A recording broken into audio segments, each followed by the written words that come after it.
Repair does not begin by putting the old shape back together. That is the first mistake most people make after collapse, because the nervous system wants relief before it wants truth.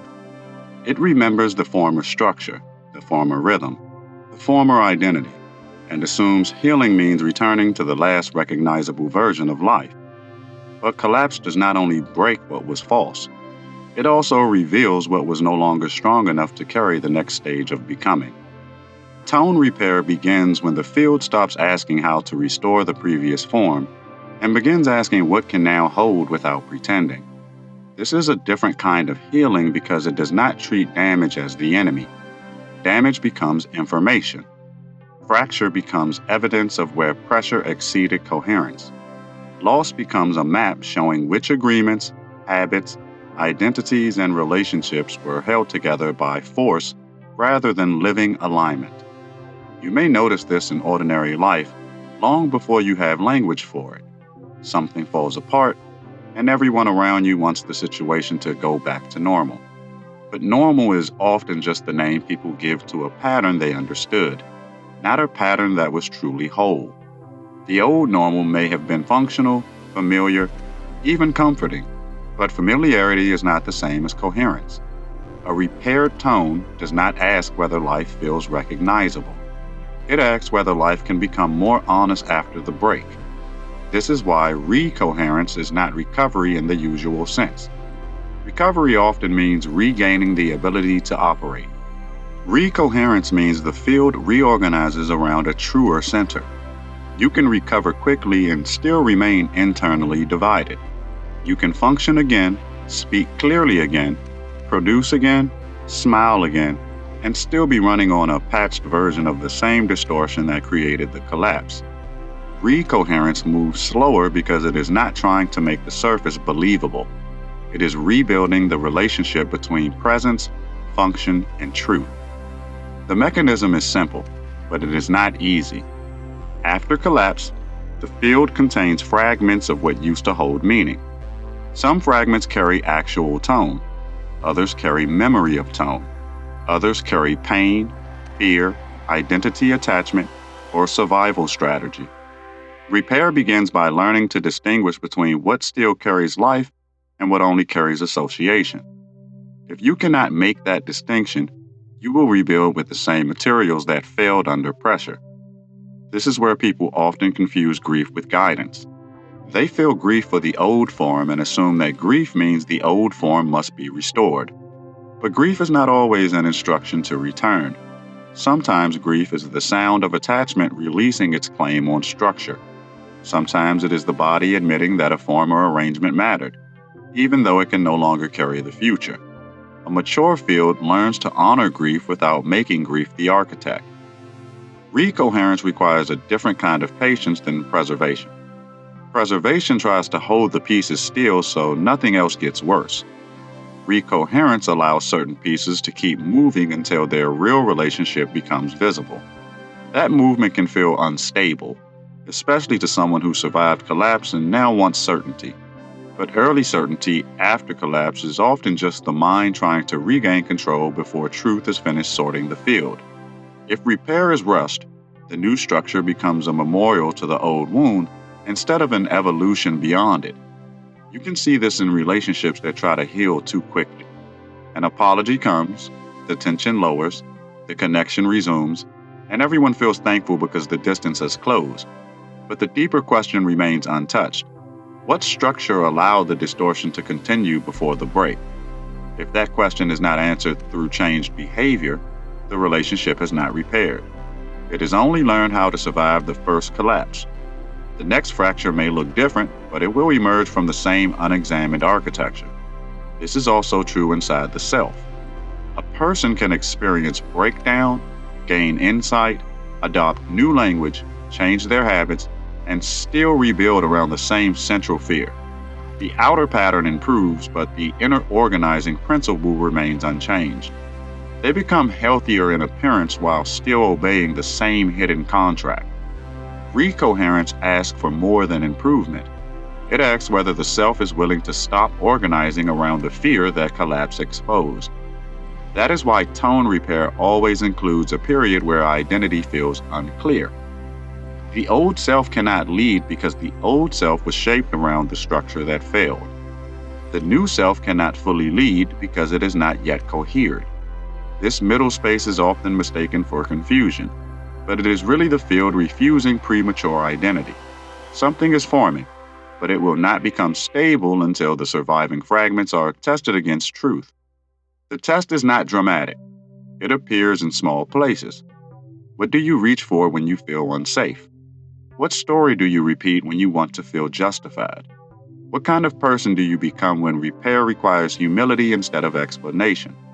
These small movements reveal whether the tone is truly reassembling or whether the personality is simply learning a more advanced way to defend itself. The perspective shift is important here. Collapse does not mean the tone is gone. It means the former arrangement can no longer translate the tone cleanly. That distinction changes everything because it prevents you from treating failure as proof that the original essence was false.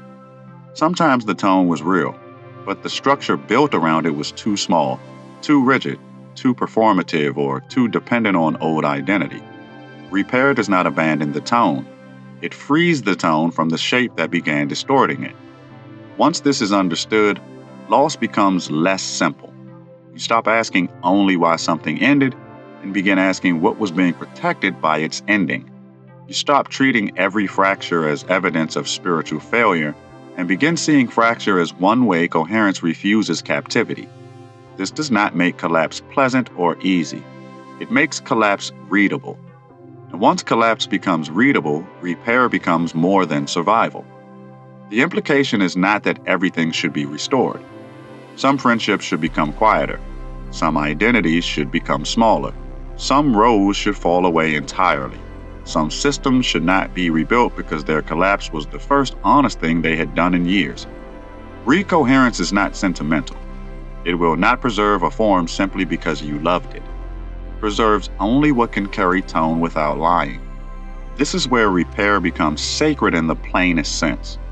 Not sacred because it feels elevated, but because it requires exact care. You cannot rebuild casually after a real collapse. You cannot use the same unconscious materials and expect a different architecture. You cannot call something healed because it stopped hurting for a while. Tone repair asks for a slower honesty. What remains alive? What remains true? What remains capable of becoming without pretending to be what it was? And when the field begins to recohere, it often does not announce itself with triumph. It feels quieter than recovery, less dramatic than breakthrough, more like the return of an inner alignment that no longer needs to argue for itself. You may not get the old certainty back, but you begin to sense a cleaner one forming beneath your choices. Not certainty about the future, but certainty that you are no longer willing to rebuild around distortion. That is the first sign that repair has truly begun. The field stops longing only for what was lost and begins listening for what can now be carried differently. It does not rush to name the new structure. It does not demand immediate meaning from the fracture. It lets the tone gather itself through truth, consequence, grief, and lived adjustment. And as that gathering deepens, you start to realize that recoherence is not the reversal of collapse. It is the first architecture that becomes possible because collapse finally told the truth.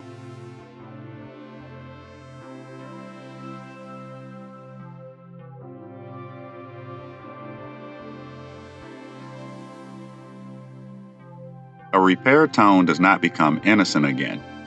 That is important to understand because many people imagine healing as a return to an untouched state. They want the field to feel clean in the way it felt before pressure, before distortion, Before collapse made the hidden weakness visible. But innocence is not the goal of repair. Re-Coherence does not erase what happened. It teaches the field how to carry what happened without letting it become the new center. This is why real repair often feels more sober than joyful at first. There may be peace, but it is not the lightness of forgetting. There may be relief, but it is not the relief of pretending the break did not matter. A recohering field gains a different kind of stability, one built from remembered consequence rather than untouched confidence. The tone becomes wiser because it has learned where it can fracture, and that knowledge becomes part of its future strength. The mechanism of repair begins with accurate placement. Every fragment must be understood according to what it truly is, not what the old identity wants it to be. Some fragments are living pieces of tone that can still participate in the new structure. Some are memories that deserve honor but should not govern the next phase. Some are defenses that protected the field during collapse but were distorted if allowed to lead afterward. Recoherence requires this sorting because not everything that survived deserves authority. You may notice this in yourself after any major breaking point. Certain habits remain, certain desires remain, certain longings remain, and at first they all feel equally important because they all came through the fire with you. But survival is not the same as truth. Something can survive because it is essential, and something can survive because it is stubborn.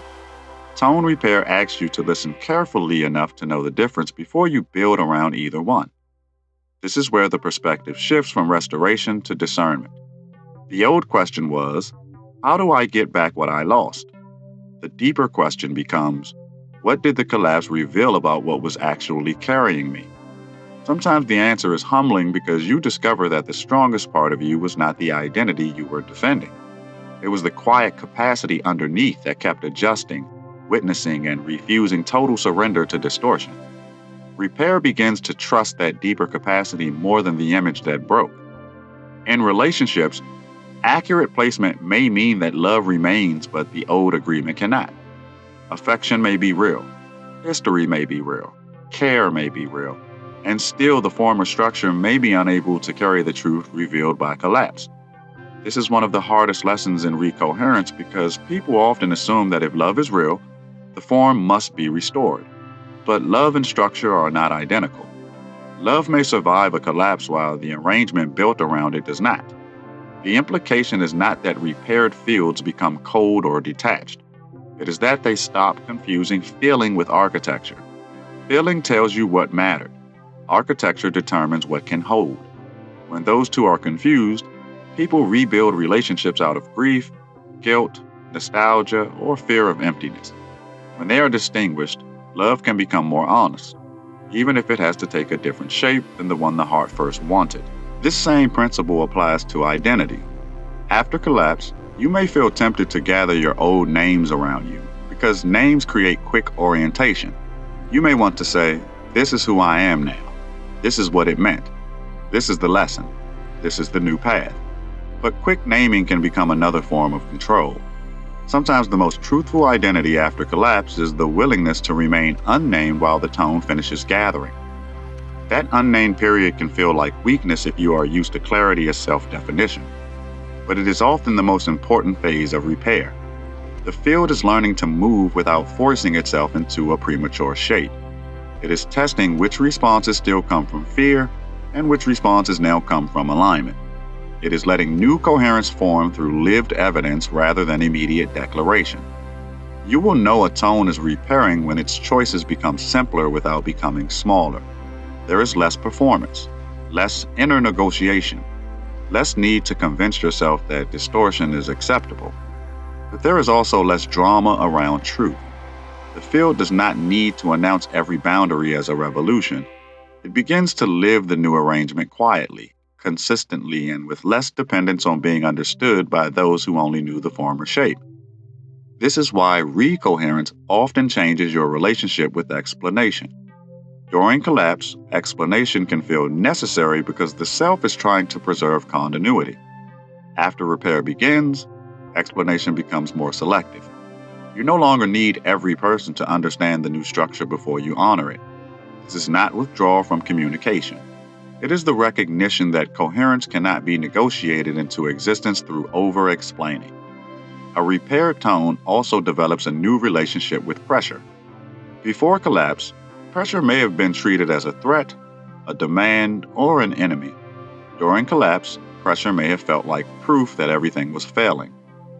After repair begins, pressure becomes information again. The field starts to ask, what is this revealing?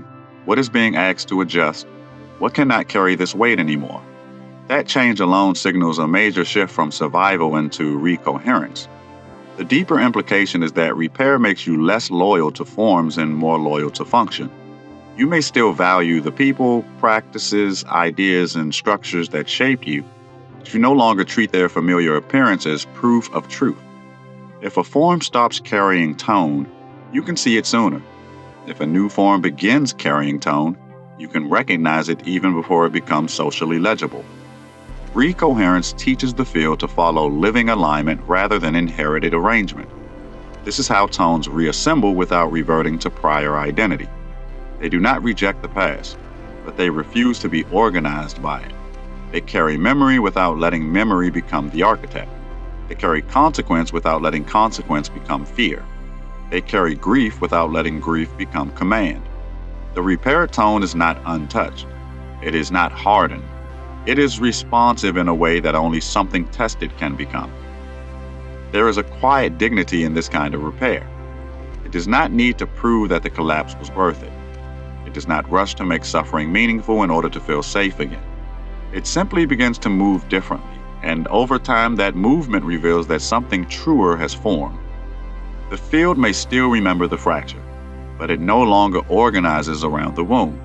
It organizes around the clarity the wound made impossible to avoid. And this is where re-coherence begins to open into a larger teaching. A repaired tone does not only heal itself, it changes how the surrounding field understands repair.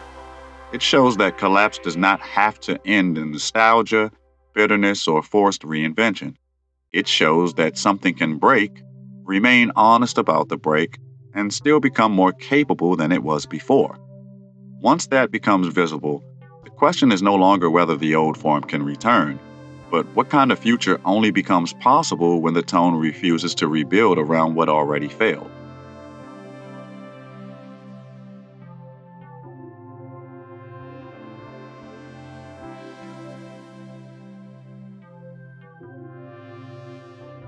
Re-coherence reaches a deeper stage when the field no longer uses collapse as its primary reference point. At first, everything is understood through what broke, what changed, what was lost, and what could not continue. That is natural, because the break creates the first available map. But if the field keeps organizing around the break, repair becomes another form of captivity. The collapse may have told the truth, but it was never meant to become the center of the new structure. This is why mature repair eventually changes its relationship with the wound. The wound is still remembered, but it no longer carries the authority to define every future movement. The field does not deny what happened, and it does not pretend the old pain was small. It simply stops allowing pain to serve as the final interpreter of meaning. When this shift occurs, the tone begins to move from survival-informed coherence into living coherence. Living coherence is different from guarded coherence. Guarded coherence says, I will never let that happen again, and builds every new structure around prevention. Living coherence says, I understand what happened, and I will let that understanding make me more responsive rather than more armored. The difference is subtle at first, but it changes everything over time. Guarded coherence protects the field from repetition, but it can also reduce the field's capacity for life. Living coherence preserves discernment while allowing movement to return. You can feel this difference in the body. Guarded repair often feels tight, careful, watchful, and proud of its caution.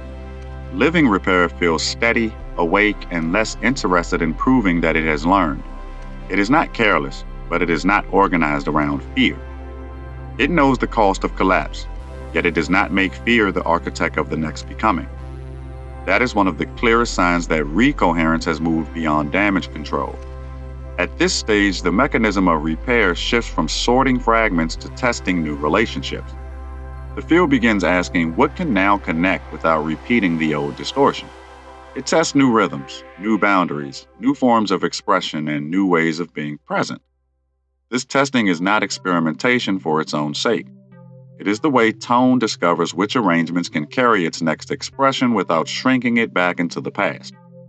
This is why recoherence often creates unexpected changes that do not look directly related to the collapse. A person may change how they work, how they speak, how much they explain, how quickly they agree, or how deeply they allow access. These changes may confuse people who expect a repair to only affect the broken area. But when a tone reassembles, it does not repair one isolated room inside the self. It changes the whole architecture because the whole field participated in the old arrangement. That wider change can feel disruptive to those who were comfortable with the former version of you. They may accept your healing in theory while resisting its consequences in practice. They may say they want you whole, but only if your wholeness does not alter their access, comfort, or expectations. This is not always malice. Often it is simply the discomfort people feel when a familiar structure no longer responds in predictable ways. Recoherence makes you less available to old distortions, and old distortions often call that distance. The implication is that repair can create new grief even after the original grief begins to soften. You may grieve not only what collapsed, but also the fact that some people can only relate to the version of you that existed before repair. You may grieve the roles you played well, even if those roles were too small. You may grieve the ease of being understood by people who understood your pattern better than your truth. This grief is not a sign that repair has failed. It is the cost of becoming coherent in a field that knew you through your distortions. A repaired tone must therefore learn to carry misunderstanding without rushing to correct it. This is difficult because the self often wants its transformation to be recognized as evidence that the suffering was not wasted. But recoherence does not depend on public confirmation. If the new structure needs constant validation, it has not fully stabilized. True repair becomes quieter because it no longer needs every observer to witness the inner shift before the field can honor it. This quietness should not be mistaken for withdrawal. It is a more exact participation. The field becomes less reactive but not less engaged. It speaks when speech carries tone, not when speech is used to manage perception. It stays silent when silence preserves clarity, not when silence hides fear. Recoherence does not reduce expression, it refines the reason expression occurs. Eventually, the repaired tone begins to affect the surrounding field without trying to. Its presence changes the standard of what feels acceptable. Old patterns feel heavier around it. Former shortcuts become harder to justify. Certain conversations become clearer, not because the repaired person explains more, but because their field no longer collaborates with the same distortion. This is one of the real consequences of repair. It becomes a subtle pressure on every environment still organized around what the repaired tone has outgrown. That pressure must be handled with humility.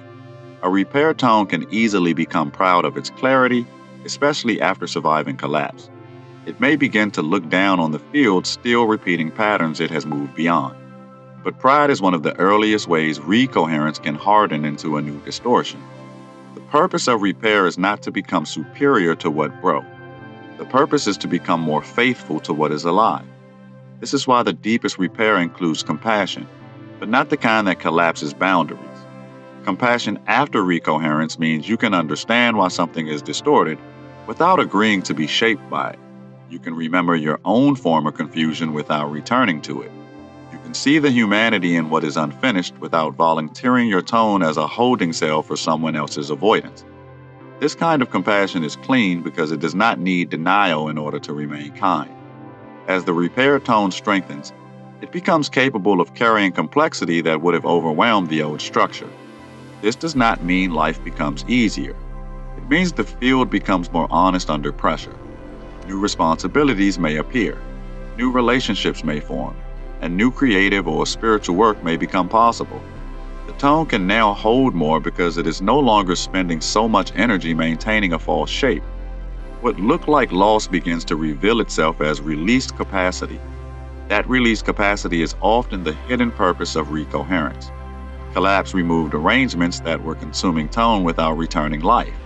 Repair returned that tone to the field, but not so it could recreate the past. It returned the tone so a different future could become structurally possible. This is why a truly repaired life often feels both familiar and unfamiliar. The essence is recognizable, but the architecture has changed. You may begin to notice that the old question no longer holds the same charge. Instead of asking why the collapse happened, you begin asking what the repaired field is now able to serve. Instead of asking who you were before the break, you begin noticing what kind of presence has become possible after it. Instead of measuring healing by the absence of pain, you measure it by the presence of cleaner movement. That shift marks the movement from repair into recoherence as a living state. A tone that has recohered does not become finished. It becomes available for further refinement without needing to collapse first. That is the real gift. The field learns to adjust before distortion becomes catastrophic. It learns to hear pressure earlier, respond more honestly, and release forms before they become prisons. Collapse may have opened the teaching, but recoherence teaches the field how not to require collapse as its only path back to truth. This is where the next layer of the architecture begins to show itself. Repair is not only about what happens after collapse. It reveals how consciousness can become more responsive before collapse is necessary.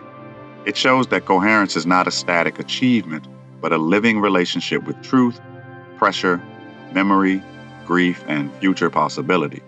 And once that becomes clear, the teaching begins to move beyond repair itself toward the deeper question of how tone learns to remain alive while changing form. If this transmission resonated, the spiral continues. You did not arrive here by chance, and you do not leave unchanged. More teachings are unfolding across the Haret library, each one meeting you where you are, not where you think you should be. Follow resonance. The next threshold is already listening.